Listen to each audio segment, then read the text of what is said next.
Hello বন্ধুরা, বর্ষাতুলি চ্যানেলে তোমাদের সকলকে স্বাগত। আজকে রান্না করব হচ্ছে কচু শাক। কার কার ফেভারিট?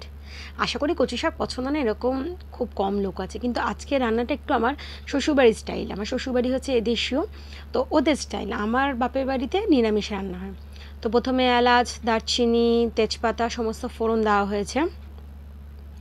ফোড়ন দেওয়ার পর আমার এখানে আদা রসুন দিয়ে রান্না হয়। আদা রসুনের যে পেস্ট আছে সেটা দিয়ে ওরা কচু শাক খায়। ওরা ডাল দিয়েও খায়, মুসুর ডাল দিয়ে। তোমরা বলো না কারা কীরকমভাবে কচু শাক খাও। কোনোদিন মায়ের কাছে গেলে দেখাও মায়ের রান্না, অসম্ভব ভালো রান্না করে, জানো তো। হলুদ দিয়ে দেওয়া হলো, এবার না মশলাটাকে একটু কষাতে হবে। তো যাই হোক, মশলা কষাতে কষাতে চলো আজকে একটা কথা বলি তোমাদেরকে।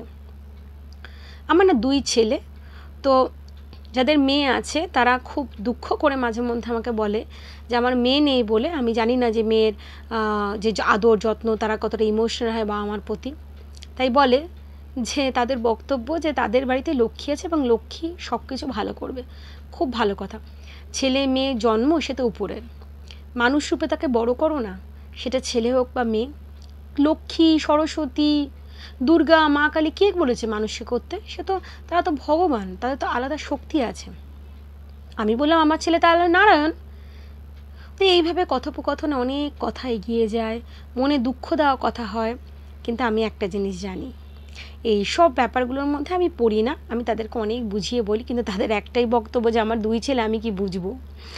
জানি না ঠিক কী বলতে চায়। যাই হোক, কচু শাকটা দিয়ে ভালো করে নাড়িয়ে নেবে। আর কচু শাক কিন্তু আগে যদি পারো তো একটু ভিনিগার নুন জলে ভিজিয়ে রেখো। তো সেদ্ধ করা ছিল প্রেশার কুকারে।